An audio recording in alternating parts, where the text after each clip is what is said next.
The word intifada means insurrection, violent insurrection, civil war, uprising. It's not political uprising or sit-ins, but armed revolt, civil war, insurrection. It really dates back for us as Jews. I don't know the word origin among the Arabs, but for us as Jews, it really begins with 1993, when Yitzchak Rabin, then the prime minister, signed a deal with Arafat under the pressure of Bill Clinton, if I recall. Yeah, Bill Clinton.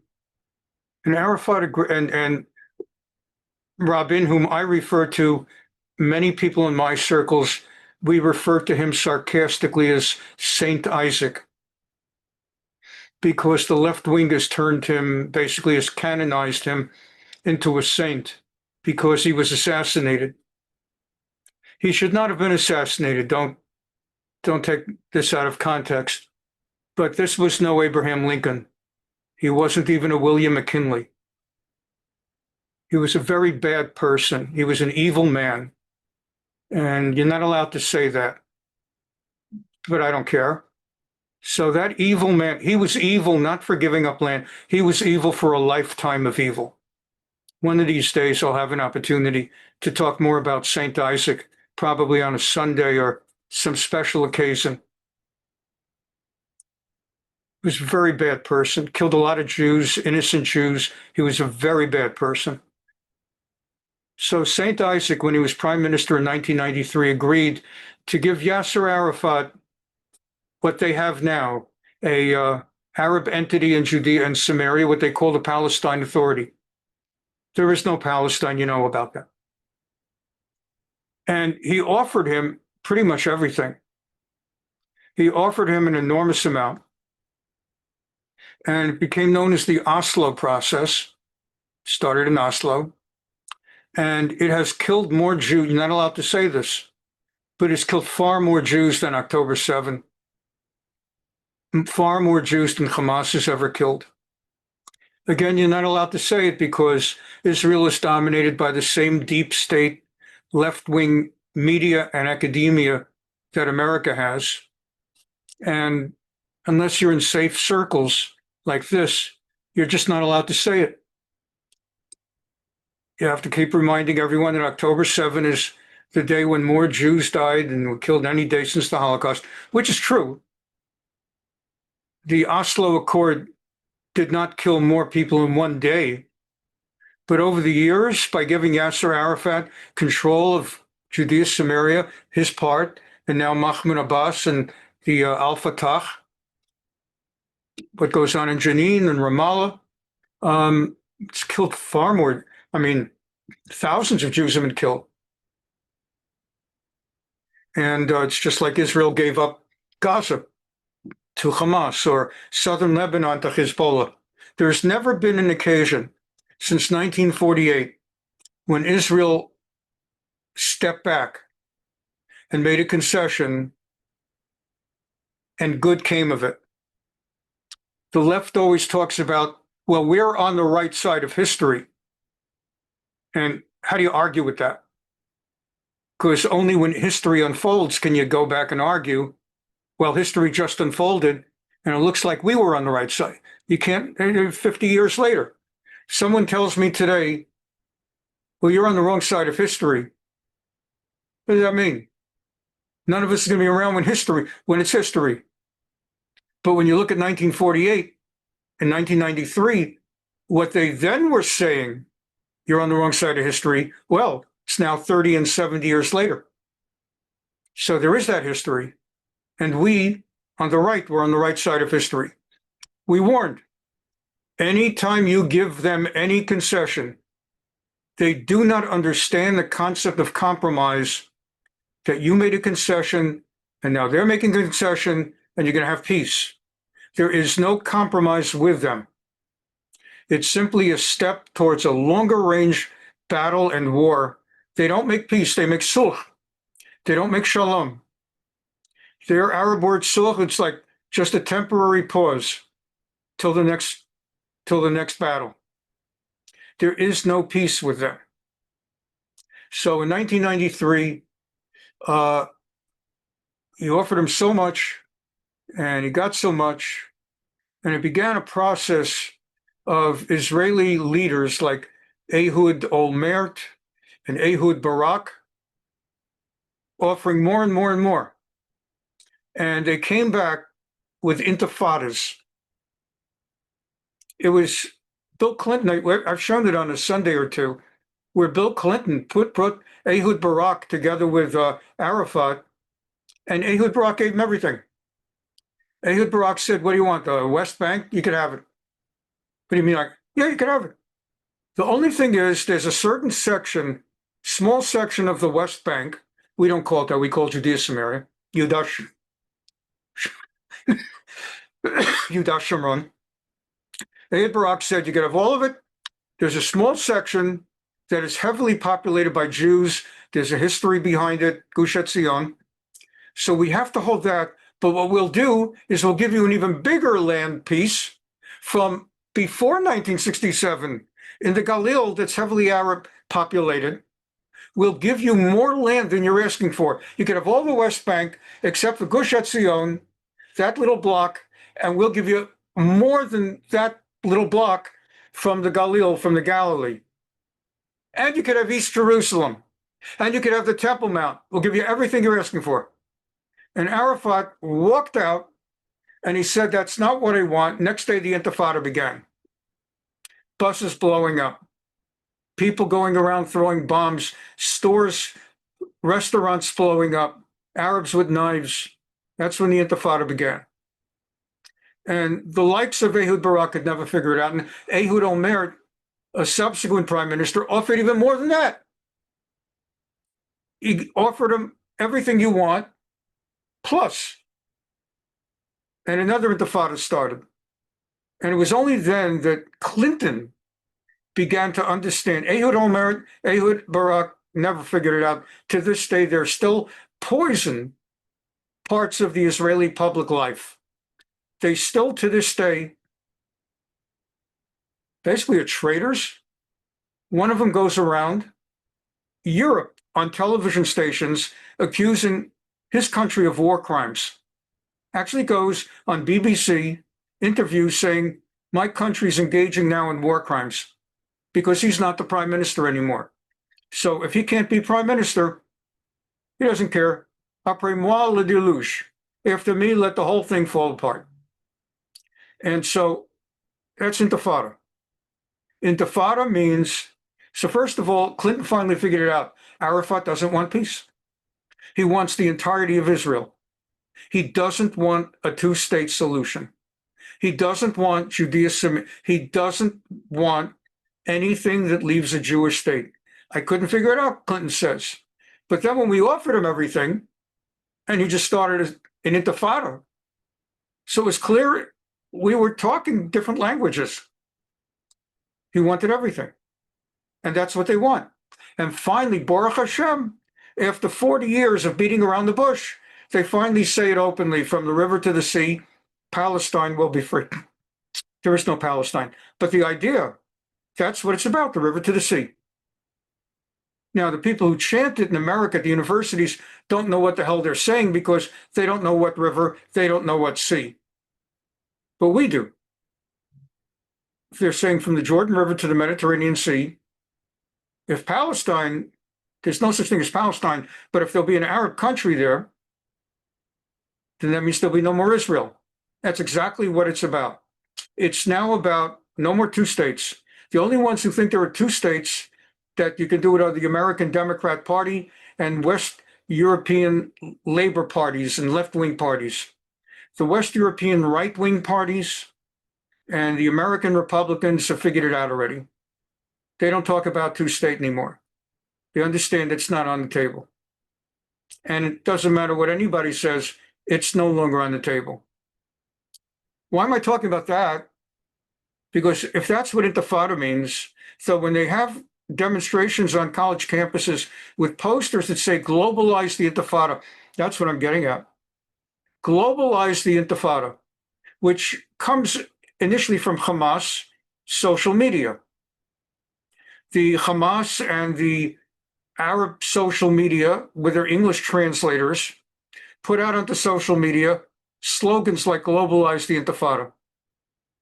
And globalize the Intifada means that the armed insurrection should not be happening only in Gaza and Judea, Samaria, but everywhere in the world. And then you get a guy like this, Rodriguez, who goes on social media and reads it and hears it and is part of a circle that talks about globalizing armed insurrection. And next thing you know, he's a guy from Chicago. Rodriguez, I guess he's Hispanic. This is not even his fight. And there he is in Washington, D.C., murdering a lovely young couple. And first of all, in and of itself, that's horrific, number one. Number two, you're always worried when anything like this happens, of any kind, a bombing of a synagogue, anything like that, you're always worried about copycats.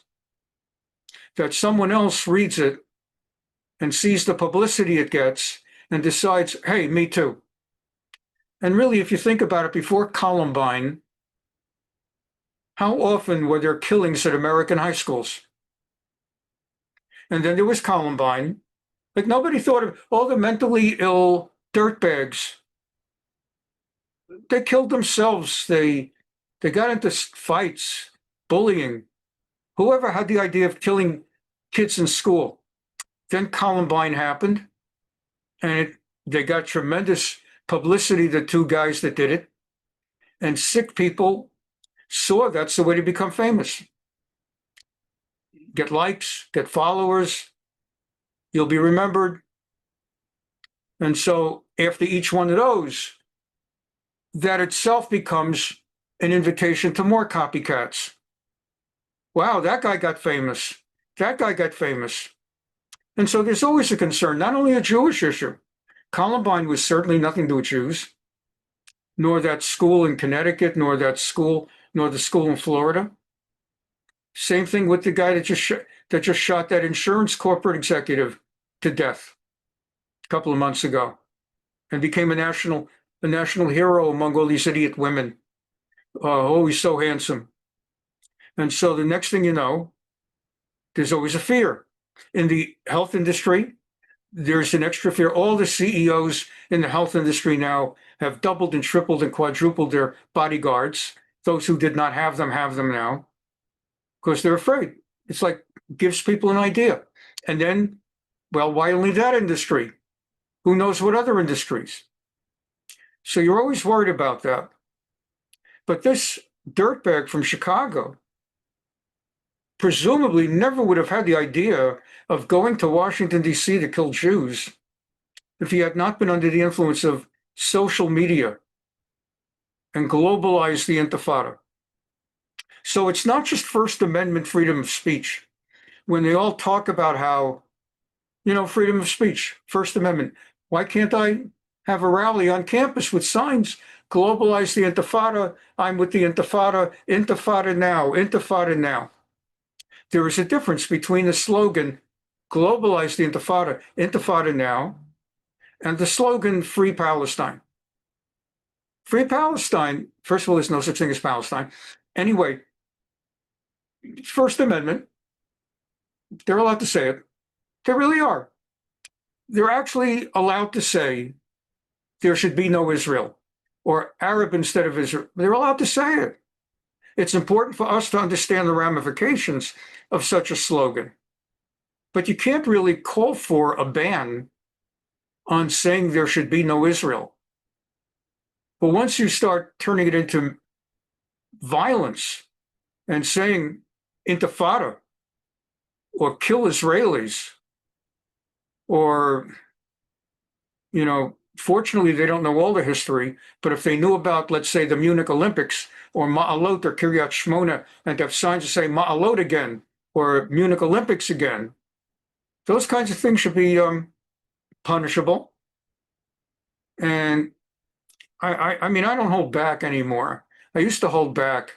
But the difference between the Democrats and the Biden administration and Obama in the last 20 years, difference between Obama, Biden, and their party and how it has receded. On the other hand, what has become under Trump's Republican Party, I can't hold it in anymore. And I don't bother. I don't bother to try to be neutral on that. I want my Torah classes to be open to everybody, but we're talking about life and death. These are life and death times. And these are, you want to talk about being on the right side of history, these are the moments when history is being made. Because I believe within 10 to 20 years, the Arabs will be out of Judea, Samaria, and all of that area. There will be one country from the river to the sea. It will be Israel. I believe that. I don't doubt it for a moment, because I've seen in the last 40 years, the Israeli public, including the left wing, has moved in that direction. Once you're in the middle on the bell curve, that bell curve, once you win the middle to your side, and that's what's happened in Israel.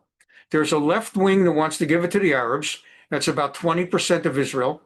And 80% now, up from 40%, want Israel to hold on to Judea, Samaria. So first of all, we're seeing something extraordinary. In the Knesset, they passed a resolution about 6 months ago. It was like 100 to 20 that Israel shall never leave, depart from Judea, Samaria. So they found wording that was acceptable to those who want sovereignty and others who want stagnation and simply occupation, but absolutely no Arab country, no Arab sovereign. And now it's just a matter of time until the Arabs turn Judea, Samaria into Gaza. And that will happen soon, because the leader of Judea, Samaria Arabs is Mahmoud Abbas. He's the successor to Arafat. Mahmoud Abbas is so profoundly, deeply hated that he will not allow an election. Hamas will win the election, like 90%. It's not going to be close. There are polls, everyone knows it. He does. He was elected to a 4-year term, the first democratic election in Arab-held Judea, Samaria. He has not given it up for 16 years. He's in the 16th year of his 4-year term, because he knows if there's an election, Hamas is going to win 90% to 10%. But he's 89 and a half years old, just about 90. So he's going to be dead soon. He doesn't have to be assassinated.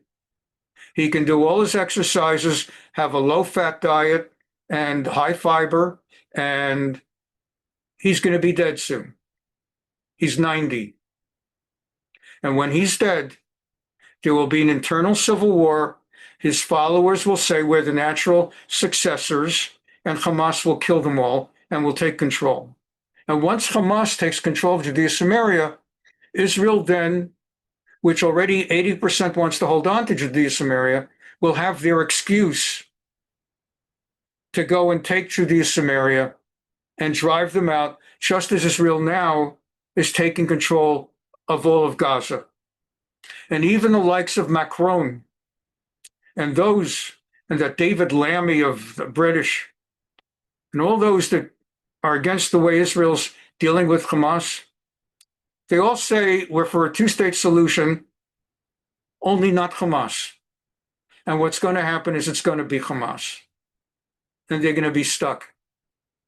Of course, they're going to be doing like what Blinken was doing with Biden, shuttling back and forth, trying to find alternative Arab leaders for the Gaza. We want the Arabs to, they would say, like, Hamas does not represent the Arabs of Gaza. That's what Blinken and Biden we now know that Biden didn't know where he was. And Blinken and all these Democrat liberals who go around saying Hamas does not represent the Arabs of Gaza. Arabs of Gaza elected them. Either you believe in democracy or you don't. If you do, the Arabs had 2 elections, both times in Gaza they elected Hamas. So that's who they want, and that's who they want in Judea, Samaria, and that's sort of almost a blessing from God that the masquerade is over, and that's what it's going to turn into. But that's what happened to those 2 wonderful young people minding their own business, going to a celebration because some Rodriguez in Chicago decided that the mandate is to globalize the Intifada. Now, again, thank God for a little while now, we're under the Trump Republican government. So the Republicans are really behind Israel. And while the Democrats talk about 2-state solution and sign public documents by a majority of the Democrats condemning Israel's current activities in Gaza, the Republicans are behind Israel, practically 100%. And they are behind Israel's current military ground game. And thank God that's who's in now. What'll be in 3 years? Well, whatever happens in America in 3 years, Democrat or Republican, I suspect by then Gaza will be resolved. If Israel hasn't on its own won in Gaza in the next year, I suspect the people of Israel themselves are going to take down that government one way or another. There will be people within the coalition government who will take down that government if that government doesn't figure out a way to bring this war to an end in the next year. So I suspect it's going to resolve itself. And then Abbas is going to die, natural causes or otherwise. Hamas comes in, and that's my prediction. But there's the fear now that there should not be copycats. You're always worried about it. Somebody paints a swastika on a synagogue, and everybody's concerned, oh, now they're going to have 2 or 3 people painting swastikas. And it's just the way it goes. Well, swastika on a synagogue is one thing, and God forbid to kill people.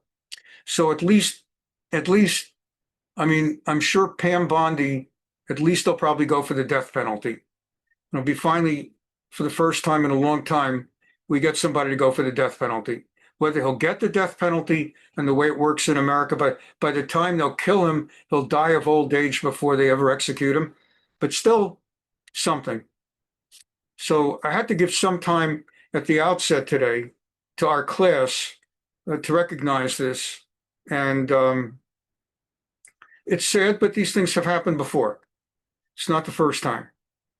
And people who get named by the government of Israel to be ambassadors in the foreign service know that it's not like being an ambassador from most other countries where you get to be an ambassador and you get to go to fancy dinners and banquets and you have a beautiful office and you get paid nicely with a big staff of people. And it's just a wonderful life for a few years while you get to be ambassador with a title that you carry for the rest of your life. Israelis know that when you're an ambassador, there's a risk. And God should bless their souls, watch over them. We believe in an eternal life. We really do. I don't know what their personal beliefs are. And there's a lot of theology that goes into the difference between Jews who believe in eternal life and those who do not believe. Mostly the Rambam and the Talmud teach that a Jew who does not believe in eternal life will not be rewarded with eternal life. They didn't long for it, they won't get it, not as a punishment, but they will get what they asked for. So I hope they believed in it. We believe in the eternity of the soul. And we believe that there's an olam haba. And when people die, that's why we celebrate and we mark not the birthday, but the death day in Judaism, the Yortzeit. Strange, in America, happy birthday to you. And we celebrate the birthday. But Jews don't celebrate the birthday. They celebrate the death day. There's a belief that's the day that so-and-so went to heaven, olam haba, paradise, got away from the Arabs and the Rodriguezes and the Hitlers, did their job in this world, lived the mitzvahs, earned the place in the world to come, And we celebrate every year the anniversary when, by our tradition, the soul in heaven rises another phase higher. And so we know they're not gone. And it's an important part of our belief. It doesn't end. I feel very bad for those who lack belief, because for them it ends, just as they expected to. So God should watch their souls, watch over them, watch over all of Israel, and may he bless us with peace. And until peace comes, may he bless us with the wisdom to know how to deal with anti-Semites. And that brings us beautifully into the story of chapter 4 of the book of Judges, Parak Dalet of Sefer Shoftim, the story of Yael.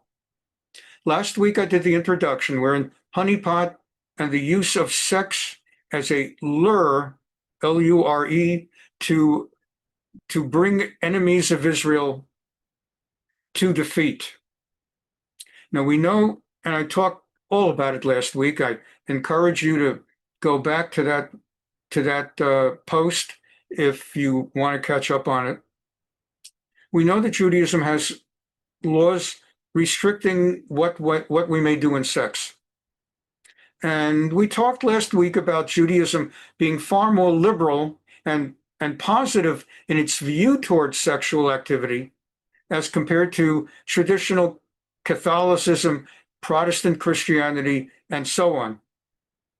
We talked about an open-minded Judaism compared to, and we mentioned that there was a time in biblical times, Talmudic times, that many of the things that are forbidden now were permitted then. But there always were certain restrictions, and those restrictions are even stronger now in certain areas. There always was a ban on adultery, on a married woman being intimate with another man. And the sinners would be the married woman and that other man. It's not like only the woman is punished, not the man. In the Torah portion on Sota, I think it's around chapter 9 of the book of Bamidbar, somewhere around there, or chapter 11, well, around there.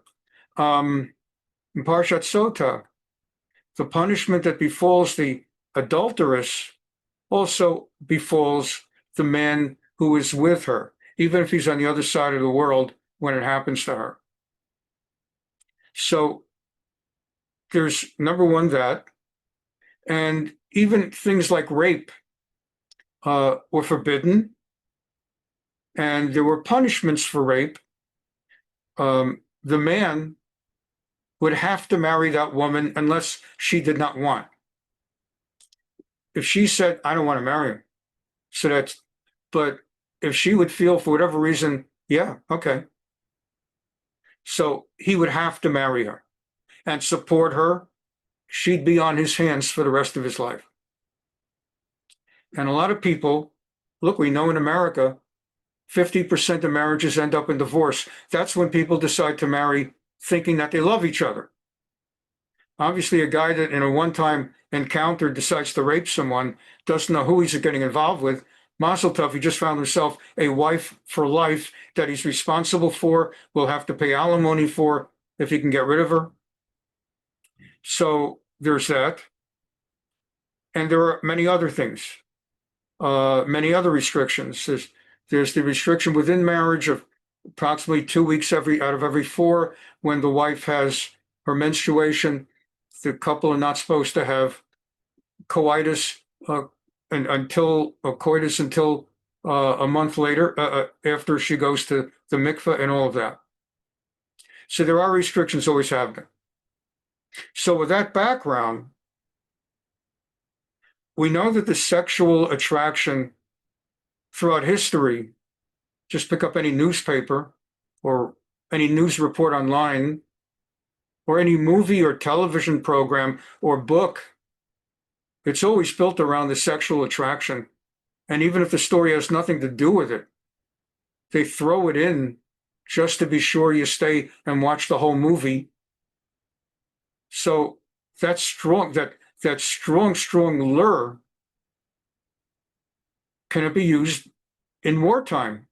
And last week in the overview, I mentioned how Yael used it against Sisera, and it later was used again. We talked about Esther, and she used with Achashverosh to save the Jewish people. And in more modern times, how the Mossad pulled Mordechai Vanunu back out of Italy by using a woman to. And I mentioned we're even going to learn about how the Shabak, Shin Bet deep state, left-wing deep state, used Avishai Raviv as a double agent who publicly was a right-wing extremist, when in fact he was working as a double agent for the left-wing Shin Bet, Shabak, to the degree that in order to make him a believable leader of the left, radical left, they had him marry someone without telling her what it was about. She thought he loved her. They were married many years, had children, and he never thought a whit about her. She meant nothing to him, and as soon as his Shin Bet assignment ended, he divorced her. And we're going to watch an interview with her. And they just used that against their own people, which was how the Shin Bet deep state left wing, in fact, and as I said, we're going to learn more and more about how they really are greatly responsible. They didn't do it on purpose. They lost control of their double agent, and it led to the assassination of Saint Isaac. Rabin was murdered by a fellow who Avishai Raviv mentored. And the idea was to mentor him to become an extremist right-winger. And he egged him on to kill Rabin. But he wasn't, but the idea was he knew the guy and never expected he would do it, Yigal Amir. And it got out of control. And he actually ended up inadvertently egging on the guy to kill Yitzchak Rabin. He even gave him the gun. We're supposed to have blanks. They messed up. So it was an important part of their narrative that Avishai Raviv be married. And they took advantage of a completely innocent Orthodox woman who thought she was marrying the head of the right wing, a charismatic right wing guy. So you better be careful, Denise. You never know what you got into. You never know. Okay, that's why Obama calls every day, and I always go into the other room to take the call. But he only calls to ask what we're ordering for Shabbos. So anyway, let's learn about the story of Yael today. As always, thank you for being here, and may God watch over the souls of those two. We all are. We're all. I don't want to say shaken up. I'm not shaken up. It's almost sad that I'm not shaken up. It's happened too many times. Basic theme throughout the book of Judges, Shoftim, is that the Jewish nation is righteous and it prospers. Things get too good. People get too rich, too comfortable, exactly like what's going on now in our world. And they turn away from God. George Soros is a billionaire. Ben and Jerry, they're able to sleep comfortably on their ice cream. Doug Emhoff, the first gentleman. Jews of all sorts, I'm just mentioning the famous ones. But people getting very comfortable. Things are too good. Israel prospers, and they turn away from God. And they become the likes of George Soros and Ben Cohen and Jerry Siegel and Doug Emhoff and Bernie Sanders, the communist who owns 3 houses. And at that point in the Sefer Shoftim, God ultimately turns on the nation. He feels the nation turned on him, has broken its covenant, the covenant with Abraham, Isaac, and Jacob, that if you will follow my laws, I will guard you.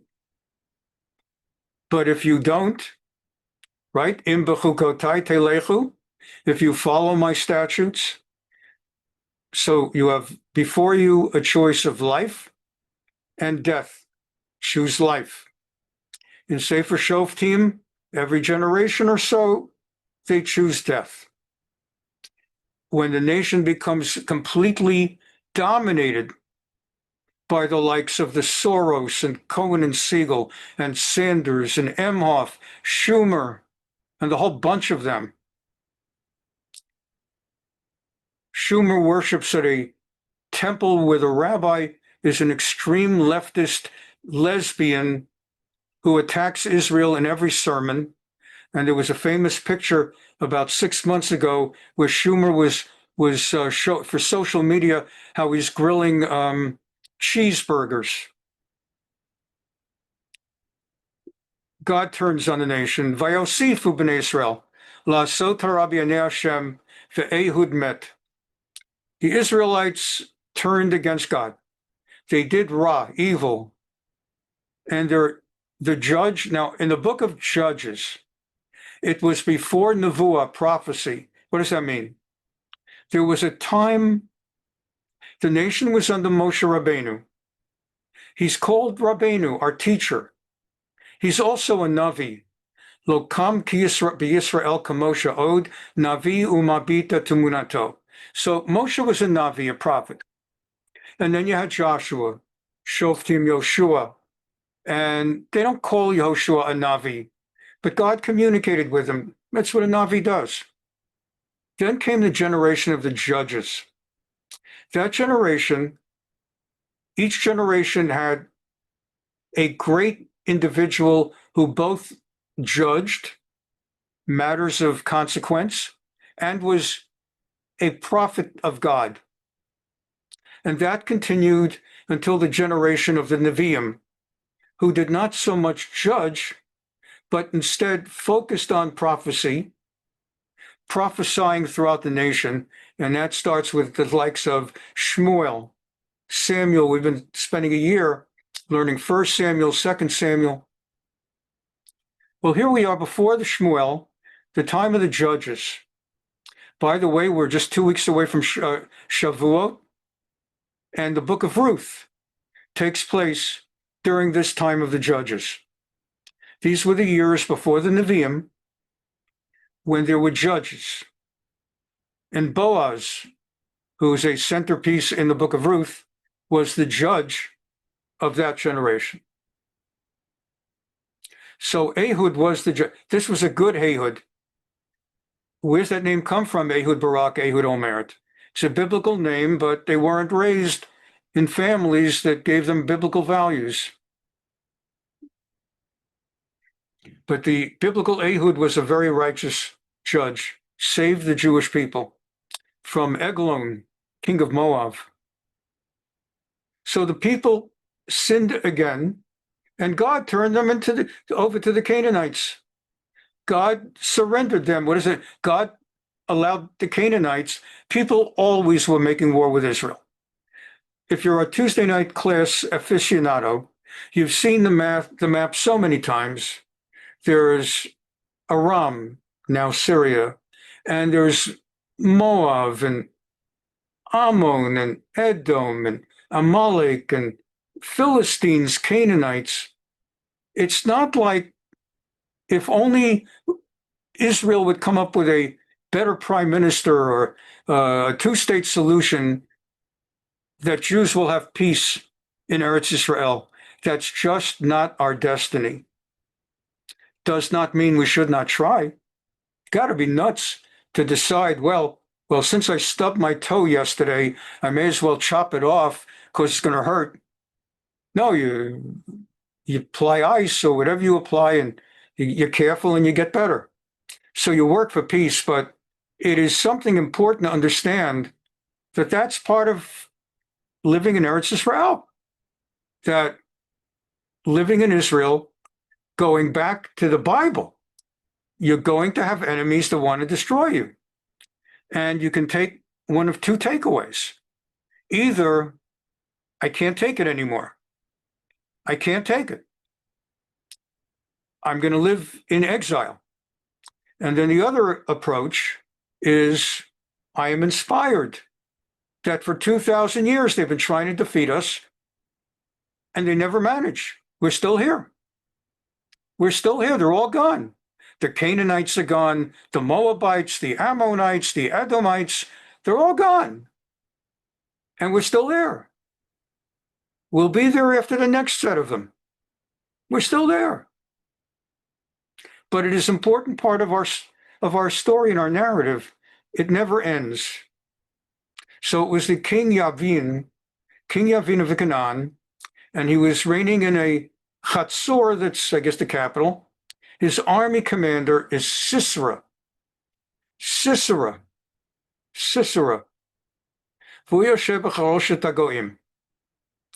The Israelite, and this is the ongoing theme throughout the entire book of Judges. We learned Judges together before my lung transplant, and over a year or two, and it's the ongoing theme.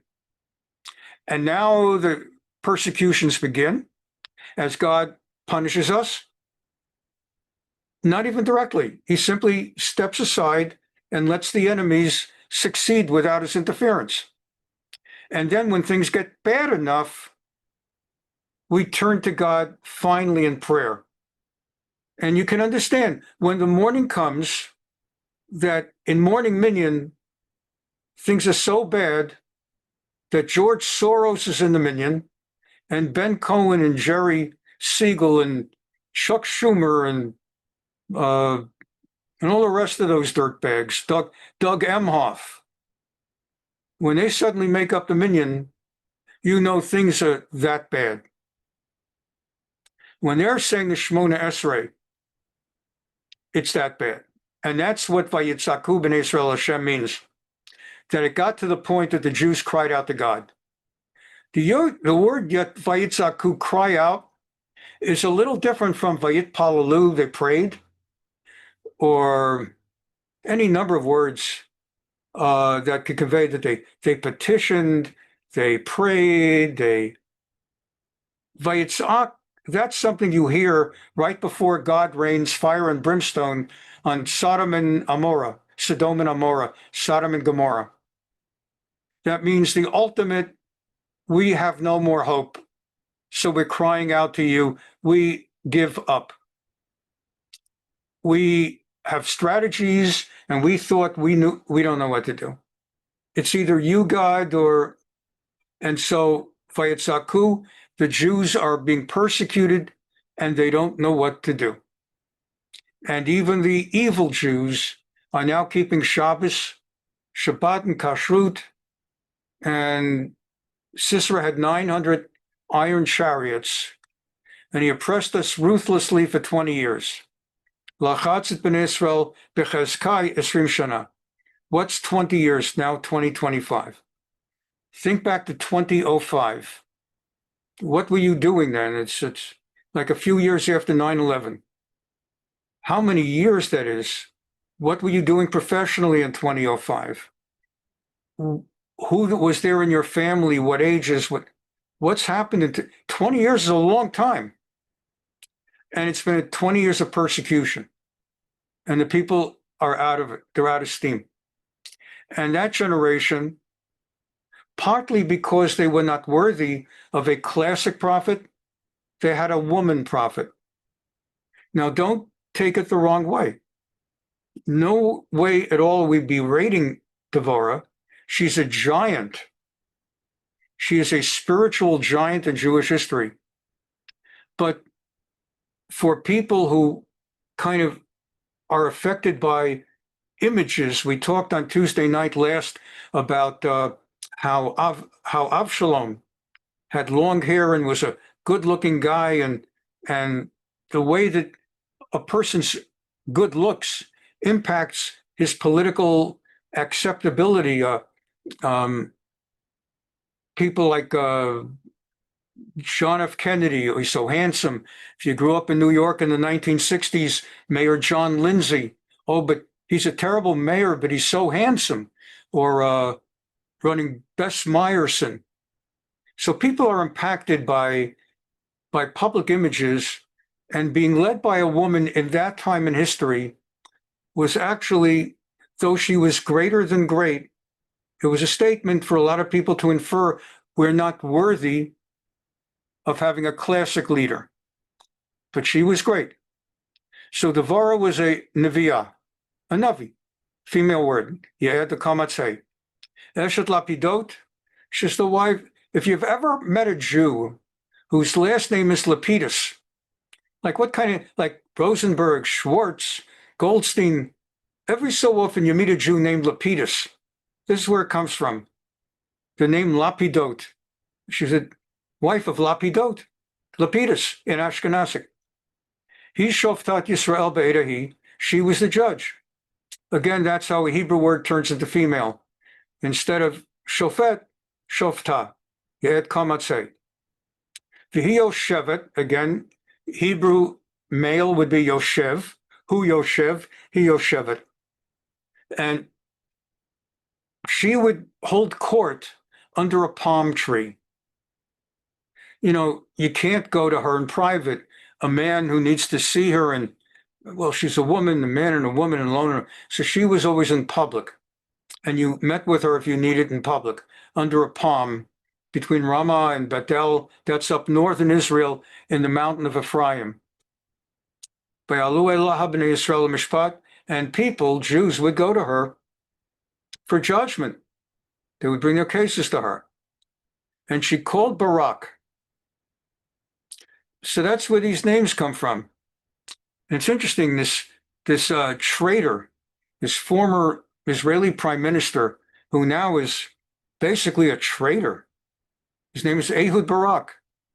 So his name comes out of the first 6 Pesukim. Vatishlach vatikrala Barak ben Avinoam, Mikedesh Naphtali. He was from the tribe of Naphtali, and he was the general of the army. And she said, God has commanded. She is the prophet who conveys God's word. March to Mount Tabor, take 10,000 men from Naphtali and the tribe of Zvulun. There are 12 tribes. All you need is, or 10,000 from Naphtali and Zvulun, and I will draw, God says, Sisera, Yavin's army commander with his chariots and his troops, toward you to a place called Nachal Kishon. That is, he's going to, in his own mind, bring his men in that direction, and I will deliver him into your hands. So what does that mean? Does that make sense?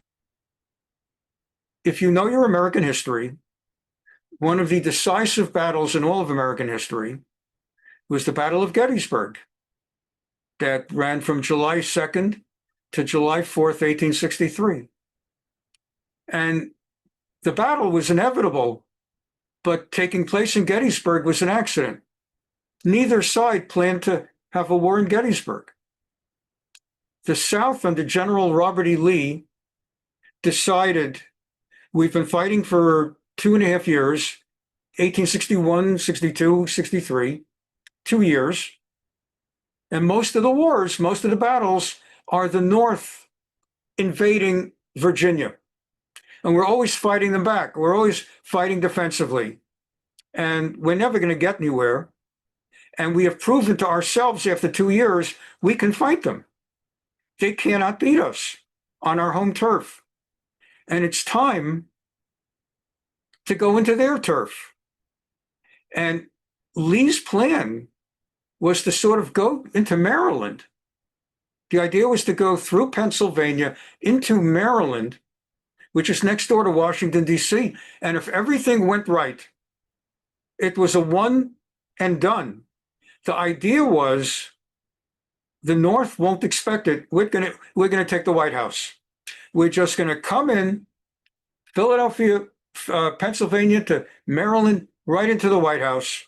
And even though we might not be stronger than their armies, we'll be holding the White House with Lincoln as our hostage, and we'll get them to agree to sue for a compromise solution. We're not looking to control the North. We just want them to leave us alone, that we can be independent in the South. So we won't kill Lincoln, and we'll give them back their White House. And that was the plan. And so he's going his way. Meantime, the North are looking for him. Anybody see Robert Lee lately? And Lee sent out spies to find out where are the Northern generals, and the Northerners went. And if I remember correctly, the Southern fighters did not have shoes, did not have good shoes. And someone found out that there were shoes to be got in Gettysburg, if I'm not mistaken. And that's what drew them to Gettysburg. They had a lot of shoe stores. That's what brought them there. And then all of a sudden, the North found them, and they're coming into Gettysburg. And the next thing, oh, here come the North. Let's go through an open field. Let's get. And next thing you know, they ended up in the battlefield, the Gettysburg battlefield, and so on and so forth. Now, was that just because people needed shoes? Or did God Almighty bring the two sides to Gettysburg in Pennsylvania to have this war? So you'll say, what does God have to do with it? This isn't Jews, this is Goyim. This is Northern Goyim and Southern Goyim. It has nothing to do with Jews. Everything has to do with Jews. The fact that the fact that the state of Israel exists today by God's grace through the vehicle of America's armed support. And America is a big, strong country and not a divided country like a small country like Canada or Australia, but that America is a giant country that can stand up to a Russia or a China in great measures because the North won the Civil War. And the South won the Civil War, even if the South would come out to be pro-Israel 100 years later, and the North. But they'd be two separate countries. It would be like having Canada as an ally. What are you going to do with Canada? They're useless when it comes to stuff like that. And so that's what's going on here. HaKadosh Baruch Hu is going to lead Sisera and his army, says the prophet Deborah, to that battlefield. And she tells Barak, be there, because the war is coming, and I have God's word that you're going to win and wipe them out. So God says, Mashachti elech al nachal Kishon, here we go, and I will deliver him to your hands. But Barak said, I don't want to go alone. I need you with me. If you go with me, I'll go. If not, I won't. Im telchi imi v'halachti. V'im lo telchi imi lo elech. Now that's kind of, again, it may not be gender neutral here, what I'm saying, but that's a disgrace. A man, certainly in biblical times, to cover all bases so nobody would feel this is not spoken with respect for women, but in biblical times, if not now, a man leads the troops. A woman does not lead the troops. Certainly in biblical times. The idea that he says, if you're at the front with me, I'll go. Otherwise, I'm not bringing the troops. Very well, I'll go with you. Elech imach. Elech, ani elech. Future tense, holech, ani elech. Imach, with you. However, Ephes, there will be no glory for you in the course. No one will say at the end of this war, it was General Barak. Right? There are heroes. Think of American history if we don't know our Israeli history as well. But think of George Washington. From the Revolution, he became president. From the Battle of New Orleans and his military role, Andrew Jackson became a legend and became president. William Henry Harrison became the 9th president because of the Battle of Tippecanoe, for which he was given completely undeserved credit. But he was made into a hero. He had good publicity, and he became a president. Ulysses S. Grant led the North. He became so the general that leads the troops. In fact, it's quite interesting that in the last 50 years, other than Eisenhower of World War II, we haven't seen that the generals of American wars, they don't seem to come out with the glory they used to. World War I, Pershing never became a president. They have a winter ice hockey rink named for him at Pershing Square in LA. He never became anything of that level. The generals from Korea War, certainly Westmoreland and in the Vietnam War, even Norman Schwarzkopf, who did very well, never became a senator or a president. It's interesting. But she's saying, you will not become famous, other than in our class tonight. No glory for you. God will deliver Sisera at the hands of a woman. So I'll go. He's not going to deliver Sisera in my hands. I'm a prophet. But V'yad Isha Yimkor Hashem et Sisera. God will, the hero of the story will be a woman.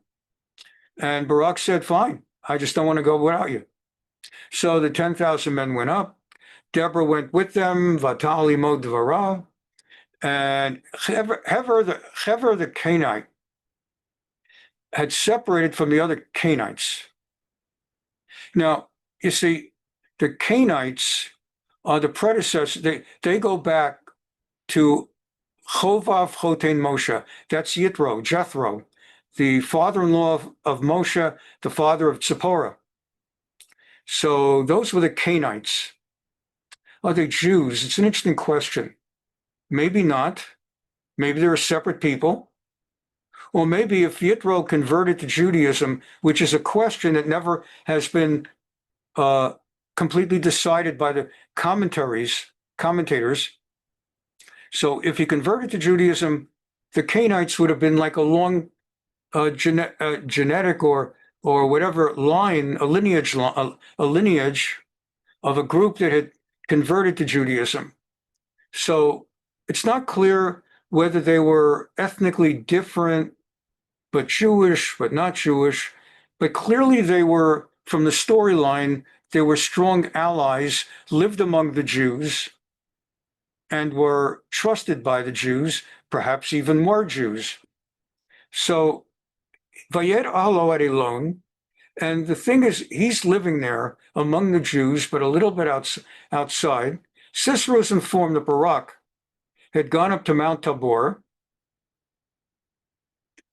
So Sisera ordered all his troops, chariots, to go to Vadi Kishon, Nachal Kishon. And Deborah said to Barak, up, this is the day on which God will deliver Sisera to your hands. God is marching before you. Don't be afraid. You're not on the front line. You're on the second row. God is the front row. Barak charged down Mount Tabor, followed by his 10,000 men, and God threw Sisera and all his chariots and army into a panic. And they leaped from the chariot and they fled on foot. It was a rout. Sort of like a reminder of what happened during part of the 1967 Six-Day War, when the Egyptians, Israel was attacked, that Egypt on one side and Syria on another side in Jordan. And when Israel turned it around, the Egyptians, they ran like crazy, like rabbits. They left their shoes behind. They ran faster than their shoes could stay on their feet.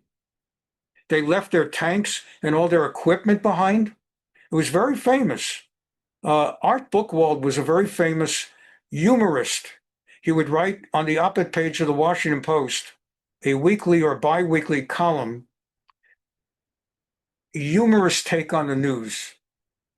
And he wrote a very famous column at the time about how the Soviet Union had decided to switch sides and go from supporting the Arabs to supporting Israel. And their strategy was they would deliver their latest equipment to Egypt and tell Egypt drop it off in the Sinai desert for the Israelis to pick it up. Because that was going on. Egypt is coming in with the latest equipment straight from Russia, the Soviets, and then they turned around, they left, and Israel walked off with their radar systems and with all of their portable everything, and the shoes. It's interesting. That was not the plan for tonight, But between Gettysburg, the magic word for $25, if you remember the old Groucho Marx, you bet your life, turned out to be shoes. So anyway, I promised you sex and I gave you shoes. So they ran, they had fear, they lost their courage. And Barak pursued the chariots all the way, and they slaughtered them. All of Sisera's soldiers fell by the sword. Not one was left. Genocide. Of course, it's not genocide. You're fighting the army. You're not fighting the civilian population. But everyone. Sisera's the only one that survived.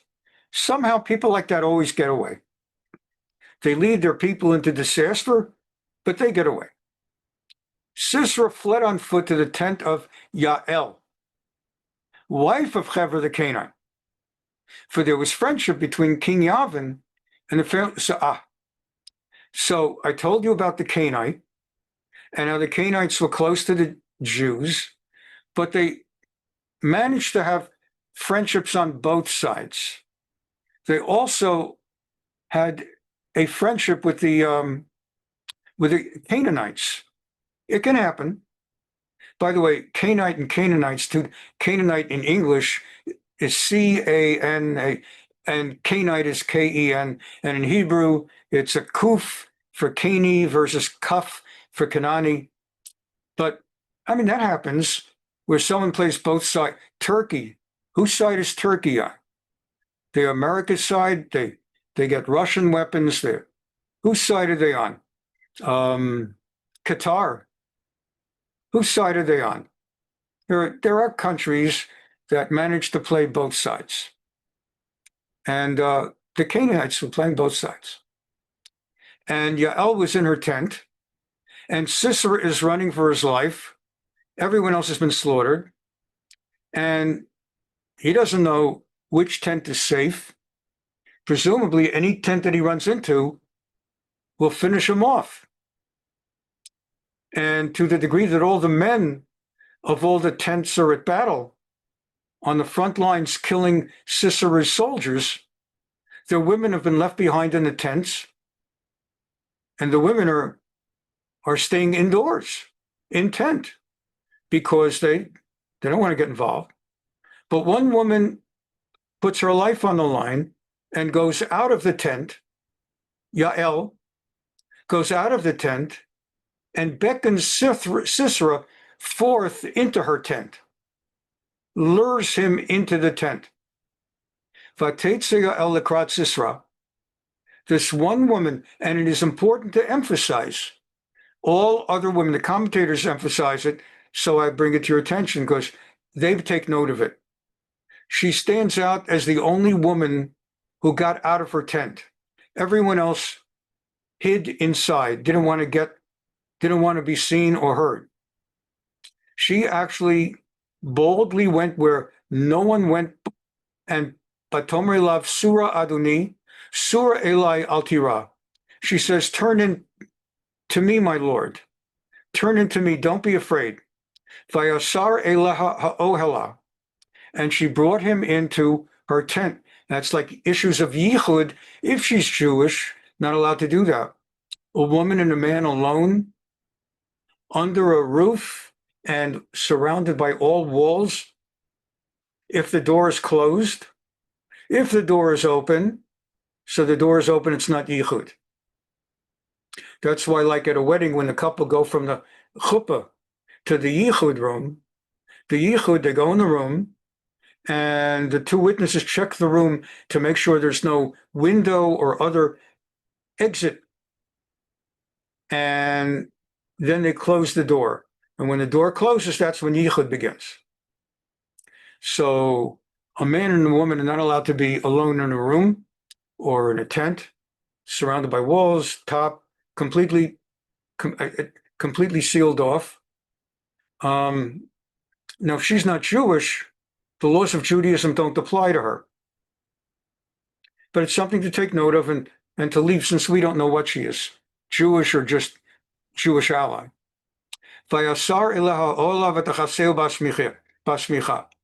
So she brings him into her tent and she covers him with a blanket. Now, what's his state of mind? We're winding down now. It's about at that point where we close shop for the night. But what's going through his mind?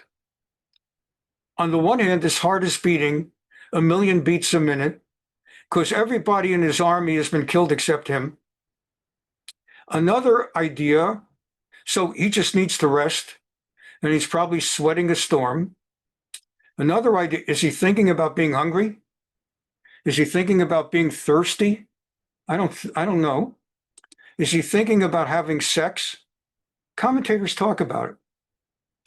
Is he thinking that, well, now that I am in here alone with this presumably beautiful woman, and perhaps she is deliberately, the text doesn't say so, but perhaps she already has begun undressing herself. So we don't know what's going on, but she's very gentle, very feminine, almost mother-like, gives him a blanket to cover himself. Vayomer eleha, and he says to her, Hashkini nama at mayim kitsameti. First thing on his mind, he just answers question 1. May I have something to drink? Water, mayim. I'm so thirsty. May I have some water? Makes sense. He's been fighting a battle.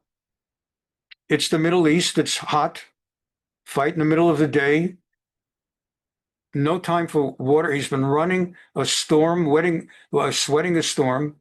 Vatiftach not echalav, and she opens like a canteen of chalav. On the surface, most probably that's milk.